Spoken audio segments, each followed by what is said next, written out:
ॐ नमो भगवते वासुदेवाय।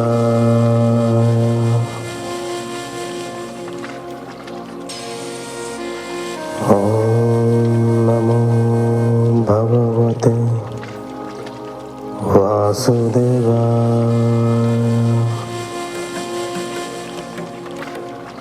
ॐ नमो भगवते वासुदेवाय।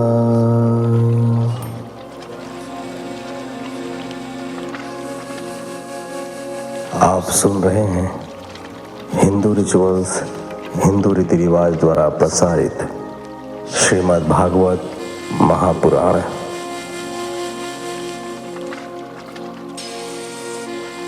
नारायणं नमस्कृत्यं नरं चैव नरोत्तमं देवीं सरस्वतीं व्यासं ततो जयमुदीरयेत्।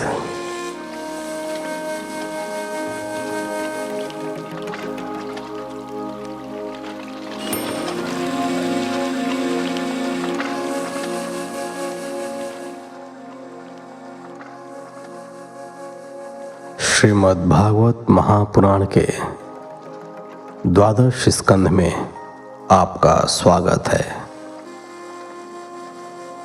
द्वादश स्कंध में कुल अध्यायों की संख्या 13 है, जिन्हें आप अलग अलग एपिसोड्स के माध्यम से सुन पाएंगे। द्वादश स्कंध के इस एपिसोड में आप पहले अध्याय से लेकर चौथे अध्याय तक का श्रवण करेंगे।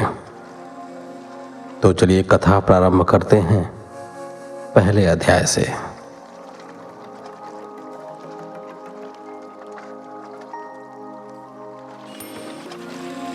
हिंदू रिचुअल्स, हिंदू रीति रिवाज सनातन धर्म के प्रसार के लिए अथक प्रयत्न कर रहा है। इस यात्रा में अब हमें आप सभी के सहयोग की और अधिक आवश्यकता है, ताकि हम अपने वेदों, पुराणों, उपनिषदों और शास्त्रों आदि का ऑडियो बुक के रूप में पुनर्संकलन कर भावी पीढ़ियों के लिए इन्हें संरक्षित कर सकें। तो आइए इस बृहद कार्य को साकार करने हेतु हम सभी साथ मिलकर इस जिम्मेदारी का वहन करते हैं। इस शुभ कार्य हेतु आपसे न्यूनतम अंशदान प्रति व्यक्ति की अपेक्षा है। आप अपने सामर्थ्य अनुसार कोई भी राशि डिस्क्रिप्शन बॉक्स में दिए गए पेमेंट आईडी के द्वारा हम तक पहुंचा सकते हैं।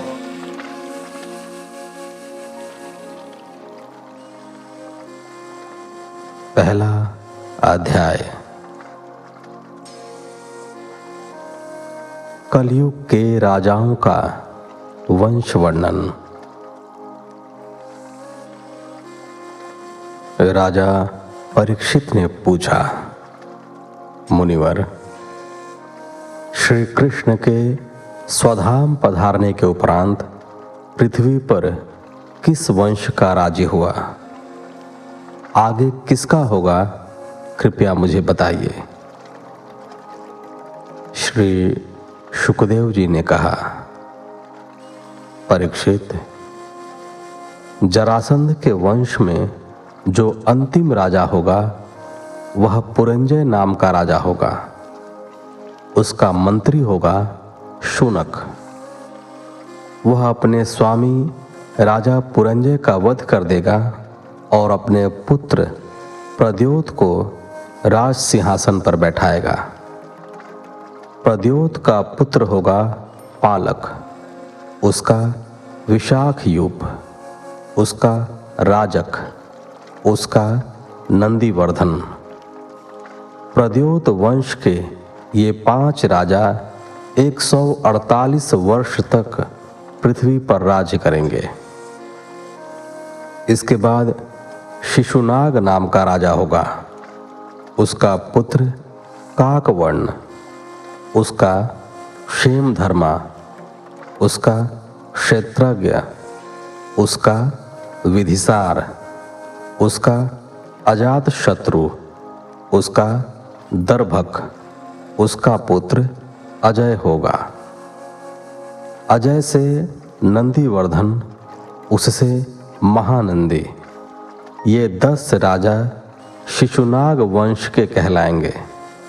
ये सभी कलयुग में 360 वर्ष तक राज्य करेंगे। परीक्षित, महानंदी की पत्नी एक शूद्र जाति की कन्या होगी। उसके गर्भ से नंद नाम का पुत्र होगा। वह बड़ा शक्तिशाली राजा होगा। महानंदी को महापद्म निधि का अधिपति होने के कारण उसे लोग महापद्म नाम से भी पुकारेंगे। वह क्षत्रिय राजाओं के विनाश का कारण बनेगा। तभी से लोग शूद्र और अधार्मिक हो जाएंगे। महापद्म पृथ्वी का एक क्षत्रिय राजा होगा।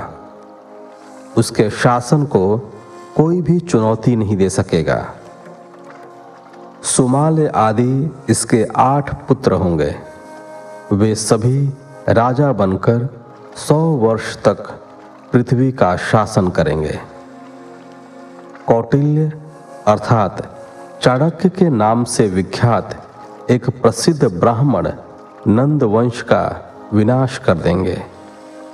उनका विनाश हो जाने पर पृथ्वी पर मौर्य वंश की नींव पड़ेगी।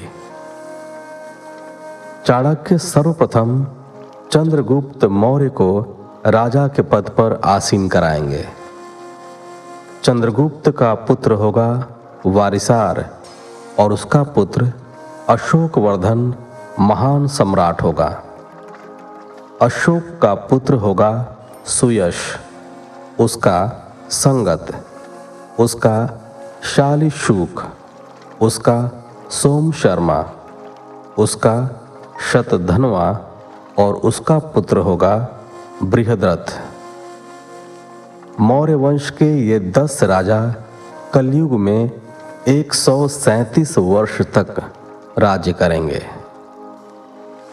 परीक्षित, बृहद्रथ का सेनापति पुष्पमित्र शुंग नाम का होगा।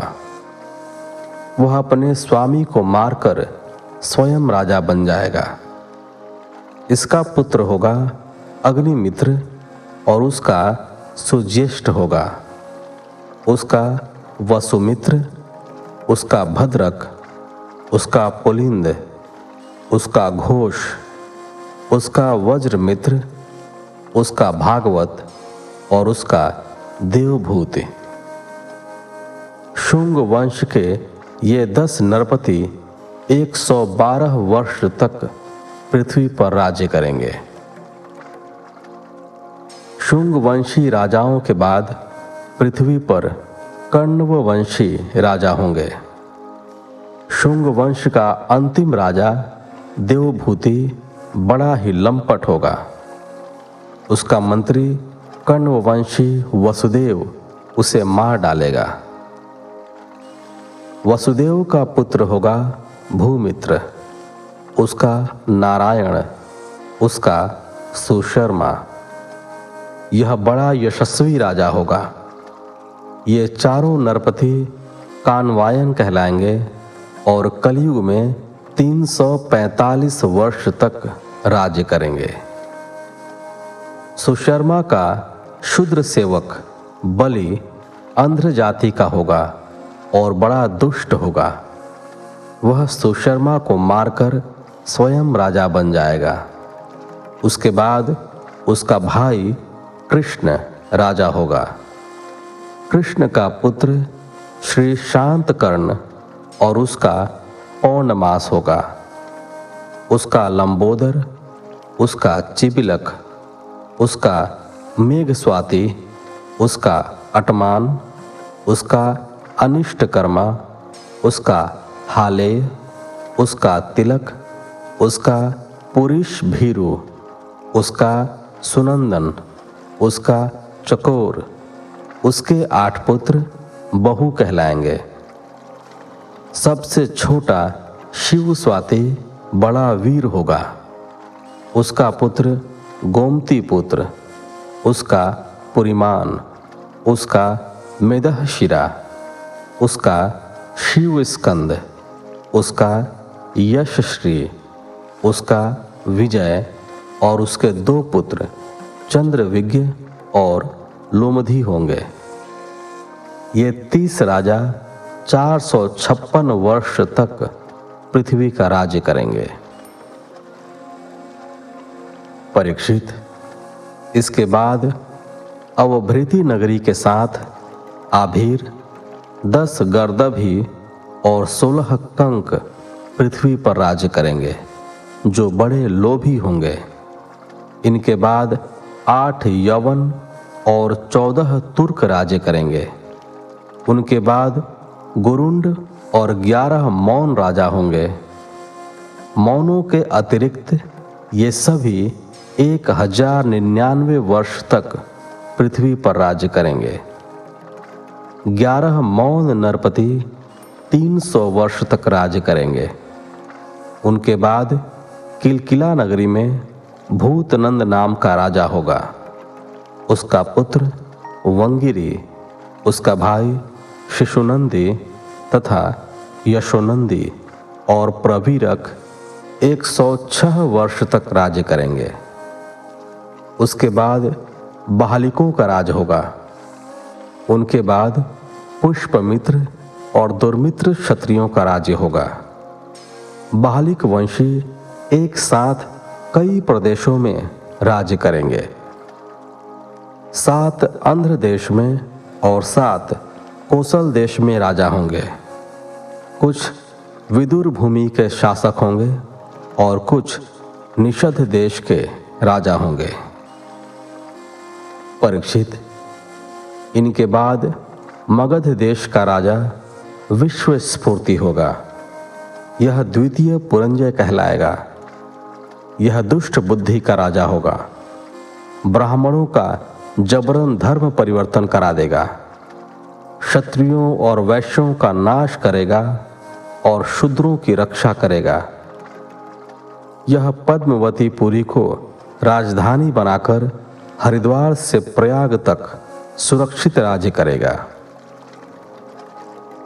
परीक्षित, ज्यों-ज्यों घोर कलयुग आता जाएगा, त्यों-त्यों सौराष्ट्र, अवंती, आभीर, शूर, आर्बुद और मालव देश के ब्राह्मण संस्कार शून्य हो जाएंगे और राजा लोग शूद्रों जैसा व्यवहार करने लगेंगे।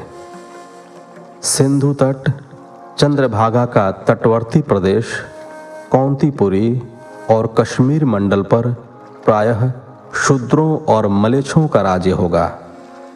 ये सभी राजा संस्कार विहीन और आचार विचार में मलेच्छों के समान होंगे। ये झूठे, अधार्मिक, दानहीन, क्रोधी, स्त्री, बच्चों और गायों के हत्यारे, कामुक, व्याभिचारी होंगे। इनकी आयु कम होगी। लूट खसोट करके प्रजा का रक्त चूसेंगे। जब ऐसा शासन होगा तो प्रजा भी वैसी ही हो जाएगी। समय के साथ सभी नष्ट हो जाएंगे। दूसरा अध्याय, कलयुग के धर्म। श्री शुकदेव जी ने कहा, परीक्षित, घोर कलयुग में धर्म, सत्य, पवित्रता, क्षमा, दया, आयु, बल और स्मरण शक्ति का लोप होता चला जाएगा। जिसके पास धन होगा, लोग उसे ही कुलीन, सदाचारी और सद्गुणी मानेंगे।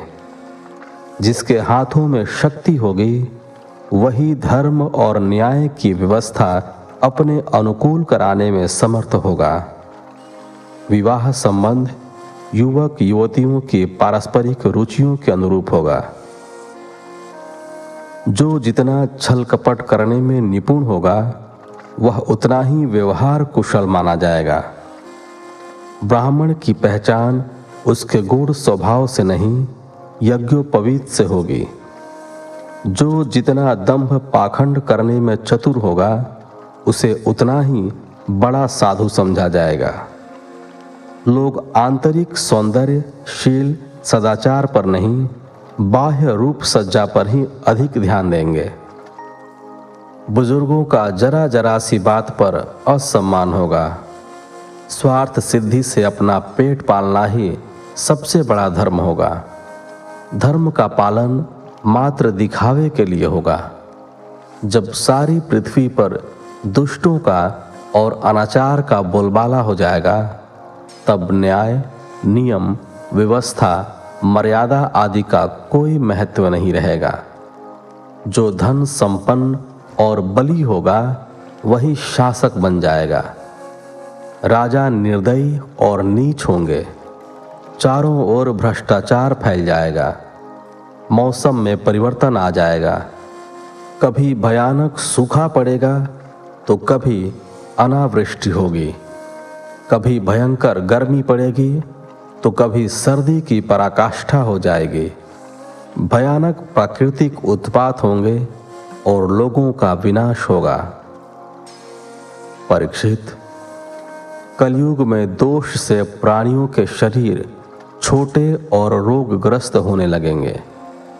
वर्णाश्रमों का भेद नष्ट हो जाएगा। धर्म में पाखंड का बोलबाला हो जाएगा। राजा और प्रजा चोरी, डकैती, लूटमार, कुकर्म, हिंसा और भ्रष्टाचार में लिप्त हो जाएंगे। इससे प्रजा अत्यंत पीड़ित होगी और नष्ट हो जाएगी। चारों वर्णों के लोग शूद्रों के समान हो जाएंगे। कलयुग का अंत आते आते मनुष्यों का स्वागत गधों जैसा हो जाएगा। लोग प्रायः नाना कुकर्मों से गृहस्थी का भार ढोने वाले और विषयी हो जाएंगे। ऐसी स्थिति में धर्म की रक्षा के लिए स्वयं भगवान सत्वगुण स्वीकार करके अवतार लेंगे। उन दिनों संभल नगर में विष्णु यश नाम के एक श्रेष्ठ ब्राह्मण के घर में भगवान कल्कि का अवतार होगा। वे देवदत्त नामक घोड़े पर सवार होकर दुष्टों का संहार करेंगे। वे राजाओं के वेश में छिपे डाकुओं को तलवार के घाट उतार देंगे। प्रिय परीक्षित, जब सभी दुष्ट राजाओं का संहार हो जाएगा, तब सारी प्रजा का हृदय पवित्रता से भर जाएगा, क्योंकि भगवान कल्कि के शरीर में लगे अंग राग का स्पर्श पाकर पवित्र हुई वायु उन्हें पवित्र कर देगी। उसी समय से सतयुग प्रारंभ हो जाएगा। प्रजा की वंश परंपरा स्वयं ही सत्व गुणों से युक्त हो जाएगी। तुम्हारे जन्म से लेकर राजा नंद के अभिषेक तक 1115 वर्ष का समय लगेगा। परीक्षित, जिस समय सप्तर्षि मघा नक्षत्र पर रहते हैं, उसी समय कलयुग का प्रारंभ होता है। कलयुग की आयु देवताओं के वर्ष गणना से 1200 वर्ष की, अर्थात मनुष्यों की गणना से 4,32,000 वर्ष की होती है। भगवान श्री कृष्ण अपनी लीला संवरण करके जब परम धाम को पधारे, तभी से कलयुग प्रारंभ हो गया था। तुम्हारे जन्म के समय और इस समय भी मघा नक्षत्र स्थित है, जो कलयुग का आरंभ बताता है। राजन, मैंने जिन महापुरुषों और महात्माओं का वर्णन तुमसे किया है, उनकी अब केवल नाम से ही पहचान होती है। अब वे नहीं हैं, उनकी कथा ही रह गई है। वे सभी मेरा मेरा करते हुए धूल में मिलकर नष्ट हो गए। इस शरीर को भले ही कोई राजा कह ले, परंतु अंत में यह विष्ठा या राख के रूप में ही परिणत होगा। इस शरीर मोह में पड़कर मनुष्य स्वार्थ और परमार्थ दोनों को ही भूल जाता है और जीवों को सताकर नरक में जा गिरता है। जो नरपति बड़े उत्साह और अहंकार से इस पृथ्वी का उपभोग करने में लगे रहे, वे सभी काल के विकराल मुख में समा गए।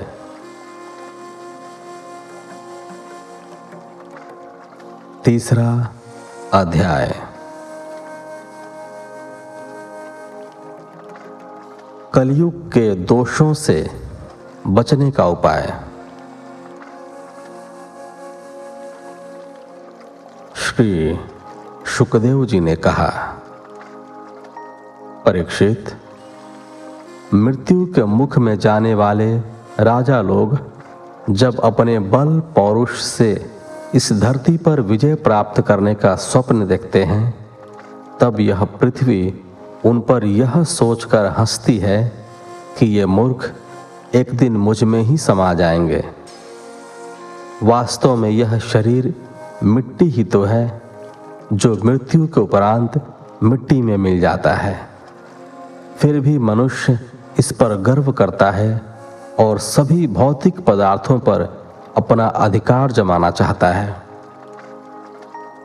परीक्षित, यह शरीर तो पानी के बुलबुले की तरह है, जो पल भर के लिए अपनी चमक बिखेर कर नष्ट हो जाता है। वे न जाने किस किस को जीतने की कल्पना करते रहते हैं। सारी पृथ्वी और उसकी संपदा को अपना बनाना चाहते हैं। उस समय वे यह भूल जाते हैं कि काल उनके सिर पर हर पल मंडराता रहता है। पृथ्वी कहती है कि बड़े बड़े वीर और उनके पुत्र मुझे जीतने आए और मुझे ज्यों के त्यों छोड़कर वहीं चले गए जहां से वे आए थे। वे मुझे अपने साथ नहीं ले जा सके। खाली हाथ यहाँ आए थे और खाली हाथ ही यहाँ से चलते बने। वे जीवन भर आपस में अपने लिए लड़ते मरते रहे, पर क्या मिला उन्हें? सभी मृत्यु के ग्रास बन गए। परीक्षित, इस संसार में बड़े बड़े प्रतापी और महान पुरुष हुए हैं। वे सभी लोक में अपने यश विस्तार करके चल बसे। राजन, भगवान श्री कृष्ण की लीलाओं का गान सभी कष्टों और अमंगलों का नाश करने वाला है। बड़े बड़े महात्मा और भक्त लोग उसी का गान करते हैं। जो भी भगवान श्री कृष्ण के चरण कमलों में अनन्य प्रेममयी भक्ति की लालसा रखता है, उसे नित्य निरंतर भगवान के दिव्य गुणों का श्रवण और कीर्तन करते रहना चाहिए। यही प्रेमा भक्ति संसार सागर से पार लगाने वाली है। राजा परीक्षित ने पूछा, मुनिवर, इस कलयुग में मुझे तो सर्वत्र दोष ही दोष दिखाई पड़ रहे हैं। इस समय किस उपाय से इन दोषों का नाश किया जा सकता है? भगवान का काल रूप कैसा है? श्री शुकदेव जी ने कहा, परीक्षित, सतयुग में धर्म के 4 चरण होते हैं: सत्य, दया, तप और दान। उस युग में सभी पूर्ण निष्ठा के साथ अपने अपने धर्म का पालन करते हैं। इस युग के लोग संतोषी और दयालु होते हैं। सभी से मित्रता का व्यवहार करते हैं और शांत रहते हैं। इंद्रियां और मन उनके वश में रहते हैं। सुख दुख में वे समान भाव ही रखते हैं।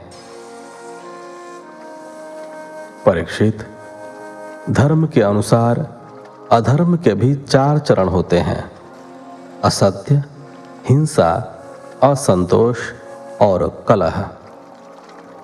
त्रेता युग में इनके प्रभाव से सत्य आदि चरणों का चतुर्थांश क्षीण हो जाता है। ब्राह्मणों का वर्चस्व बना रहता है। कर्मकांड की प्रधानता रहती है। उनमें सभी की निष्ठा रहती है। धर्म, अर्थ और काम का मर्यादापूर्ण उपभोग होता है। द्वापर युग में हिंसा, असंतोष, असत्य और द्वेष, इन चारों अधर्म के चरणों की वृद्धि हो जाती है। सतयुग के 4 चरणों में आधे आधे क्षीण हो जाते हैं। इस समय के लोग बड़े यशस्वी, कर्मकांडी और वेदों के अध्ययन में रुचि लेते हैं। ब्राह्मणों और क्षत्रियों की प्रधानता रहती है। कुटुंब बड़े होते हैं और संयुक्त परिवारों में विश्वास रखते हैं। कलयुग में अधर्म के चारों चरण बहुत अधिक बढ़ जाते हैं। धर्म के चारों चरण क्षीण हो जाते हैं। इस युग के लोग लोभी, दुराचारी और कठोर हृदय होते हैं। शूद्रों की संख्या बढ़ जाती है। लोगों की दृष्टि क्षुद्र हो जाती है। पाखंडियों की बन आती है। ढोंग का बोलबाला हो जाता है। साधु सन्यासी लोभी और सुविधा भोगी हो जाते हैं। लज्जा और मर्यादा का ह्रास हो जाता है। लोग लंपट और कामुक हो उठते हैं। बड़े बूढ़ों की कोई परवाह नहीं करता। परीक्षित, कलयुग के दोषों से बचने का एकमात्र उपाय भगवान के श्री चरण कमलों में पूर्ण भक्ति भाव से समर्पण है। यदि कोई विवश होकर भी भगवान के नाम का उच्चारण कर लेता है तो भगवान उसका उद्धार कर देते हैं। उसके समस्त कर्म बंध छिन्न हो जाते हैं और उसे उत्तम गति प्राप्त होती है। भगवान पुरुषोत्तम तो सभी जीवों के हृदय में विराजते हैं। उनके सानिध्य से कलयुग के सभी दोषों का नाश हो जाता है। भगवान के रूप, गुण, लीला, धाम और नाम के श्रवण कीर्तन से भगवान स्वयं ही मनुष्य के हृदय में विराजमान हो जाते हैं। वे 1-2 पापों की तो बात ही क्या, जन्म जन्म के पापों को पल भर में ही भस्म कर देते हैं। परीक्षित, अब तुम्हारी मृत्यु का समय निकट आ गया है। तुम्हें सावधान हो जाना चाहिए। अपनी पूरी शक्ति से और अंतःकरण की समस्त वृत्तियों से भगवान श्री कृष्ण को स्मरण करते हुए अपने हृदय में बैठा लो। ऐसा करने से वे तुम्हें अवश्य ही परम गति प्रदान करेंगे। जो लोग कलयुग में मृत्यु के निकट पहुंच रहे हैं, उन्हें पूर्ण भक्ति भाव से भगवान श्री कृष्ण की छवि को अपने हृदयासन पर विराजमान करा लेना चाहिए। उनकी स्मृति मात्र से ही सारे दोष नष्ट हो जाते हैं। कलयुग में भगवान के नाम का सहारा ही सर्वोपरि है। उनके कीर्तन से मनुष्य को परम धाम प्राप्त होता है।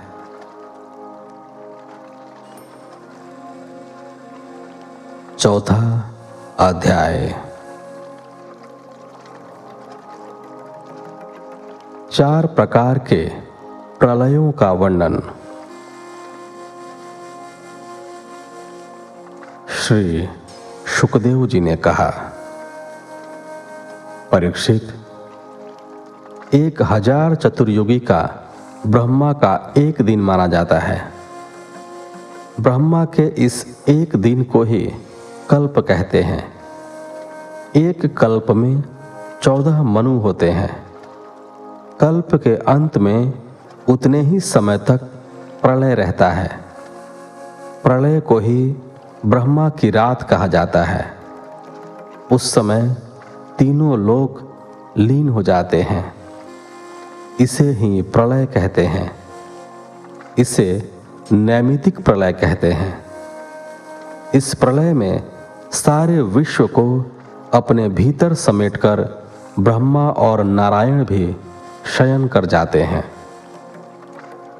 इस प्रलय की रात के बाद दिन और दिन के बाद रात होते होते जब ब्रह्मा जी की 100 वर्ष की और मनुष्य की दृष्टि में 2 परार्ध आयु समाप्त हो जाती है, तब महत तत्व, अहंकार और पंच तन्मात्रा, ये 7 प्रकृतियां मूल प्रकृति में लीन हो जाती हैं।